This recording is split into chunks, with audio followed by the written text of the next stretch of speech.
नमस्कार मैत्रिणींनो, माझ्या चॅनलवर तुमचे स्वागत आहे। तर हे बघा, आज एक मी डिझाईन करत होते। तर असा फोल्ड करून मी कॅनव्हास घेतला आहे आणि एक शेप देण्यासाठी तुम्ही कोणतेही सर्कल घेऊ शकतात। सर्कलचं एखाद्या वेळेस 10चा कॉइन वगैरे पण घेऊ शकतात। आणि आता इथं आपण स्केलनी जेवढा डीप तुम्हाला ही डिझाईन घ्यायची आहे का त्या हिशोबाने तुम्ही इथून एक सरळ रेष मारून घ्यायची आहे। तर मी अशी घेतलेली आहे। त्यानंतर बघा, आपण जो आता शेप देणार आहेत का, तर हे आपण कॅनव्हास जे आहे का ते आपल्याला उंची वगैरे चेक करून घ्यायची, कारण या पूर्ण साईडला मला डिझाईन करायची आहे। तर हे बघा, आपण आता हे अशा प्रकारे कोणत्याही राऊंड सर्कलनी छोटे मोठे, तुम्हाला जसं जास्त छोटे तर नाही पण ह्याच्यापेक्षा मोठे जरी तुम्हाला सर्कल करून घ्यायचे असतील ना हे डिझाईनचे, तर तुम्ही कशाने घेऊ शकता, दुसरं पण कशाने। तर हे अशा प्रकारे आपण याला शेप देऊन घेऊ, पूर्ण शेप देऊन घ्यायचे सगळीकडं पूर्ण लाईनच्या तिथं। आणि तुम्ही मोठे करायचे तर थोडीफार मोठी पण डिझाईन करू शकतात ही, कारण जरा मोठी गेली तरी शिवायला अजून सोपं जाईल। पण तुमच्या पद्धतीने तुम्हाला जसं आवडेल का त्या पद्धतीने असे शेप देऊन घ्यायचे। आणि त्यानंतर बघा, हे दोन्ही साईडचे आहे, कॅनव्हास डबल असल्यामुळे, आणि ज्या साईडला फोल्ड बाजू असते का त्या साईडलाच आपल्याला ही डिझाईन करून घ्यायची आहे। त्यानंतर बघा, मी थोडंसं प्रेस केलं आहे, कारण हे जरा चिकटल्यासारखं झालं ना मग कटिंगला आपल्याला अडचण येत नाही आहे, किंवा दोन असल्यामुळं ते हलतही नाहीत। त्यानंतर बघा, हे अशा प्रकारे मी कट करून घेतलं आहे दोन्ही पण। आणि जी आपल्याला शायनिंगची बाजू असते का कॅनव्हासमधली, ही बघा अशी शाईन मारणारी, चमक मारणारी, ती अस्तरवर आपल्याला खालच्या साईडनं ठेवायची आहे अशा पद्धतीनं। आणि अशी ठेवून दोन्ही शायनिंगची बाजू जी आहे का ती अशा पद्धतीने खालच्या साईडला ठेवायची, म्हणजे आपण वरतून इस्त्री जर केली तर ती चिकटते त्याला अस्तरला। पण इस्त्री कधीही करताना चेक करूनच करत जा, जास्त गरम इस्त्री नाही ठेवायची, नाहीतर ते आकसून जातं कॅनव्हास, त्याच्यामुळं चेक करूनच कधी पण करायचं। आणि हे बघा, अशा प्रकारे आपण अस्तरला कॅनव्हास चिटकून घ्यायचा। इस्त्री जर वापरली तर चांगली फिनिशिंग येते काही शिवलं तरी, त्याच्यामुळं इस्त्री मी तरी वापरते, तुम्ही पण वापरत जा। सोपं होतं शिवणकाम पण, म्हणजे बऱ्याच गोष्टी सोप्या होतात इस्त्री केल्याने। तर हे बघा, अशा प्रकारे आता आपण अस्तरला हे कॅनव्हास चिटकून घेतले।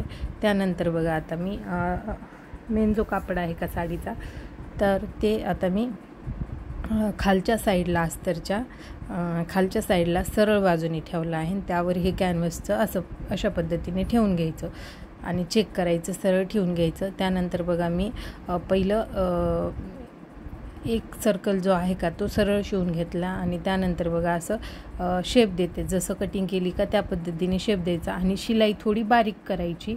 आणि त्यानंतर कधी पण आपण जे फूट असते का ते उचलताना कधी पण सुई आतमध्येच ठेवायची आणि त्यानंतरच फूट उचलायचं, त्याने मग व्यवस्थित शिवण येते। त्यानंतर बघा, असं सगळीकडे व्यवस्थित शेप द्यायचा। जसं तुम्ही शेप देताल का, ज्या पद्धतीने तुम्ही शिवून घेताल का त्या पद्धतीनेच त्या डिझाईनचा म्हणजे आकार येते म्हणा, किंवा डिझाईन होते। त्याच्यामुळं शिवताना व्यवस्थित शिवायचं।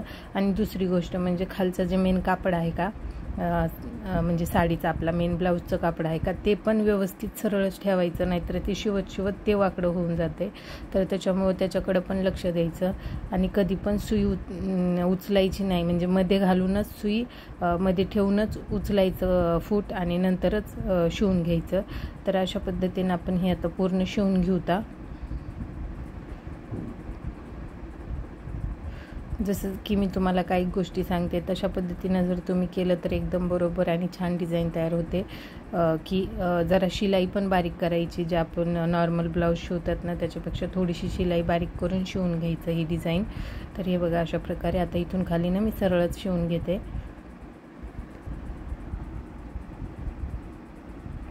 आता यानंतर आपण कटिंग करायची। कटिंग पण एकदम जिथून शिलाई आली का त्याला एकदम चिटकून पण नाही घ्यायची, थोडंसं अंतर ठेवूनच शिलाई घ्यायची, कटिंग करून घ्यायची। त्यानंतर बघा, अशा पद्धतीने कटिंग करून घ्यायची आपल्याला। आणि जास्त पण जवळून असं नाही घ्यायचं, व्यवस्थित पण कटिंग करून घ्यायची, जास्त कापड पण मध्ये नाही ठेवायचं। अशा प्रकारे असं पूर्ण व्यवस्थित दमानी करून घ्यायची।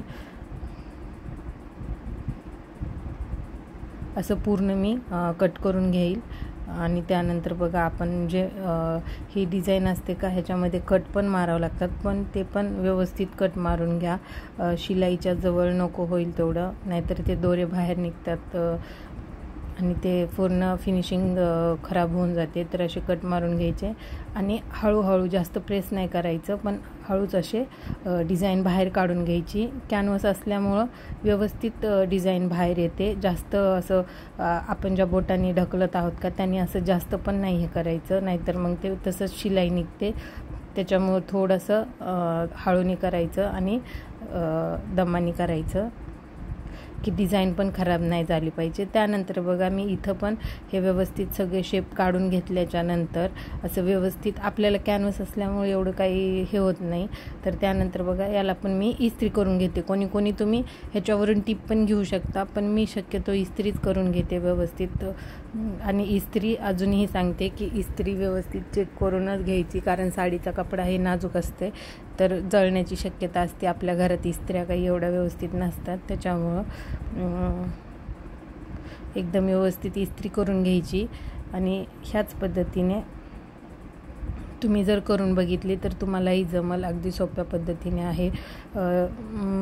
मी खूप सोप्या पद्धतीने सांगण्याचा प्रयत्न करत आहे तुम्हाला.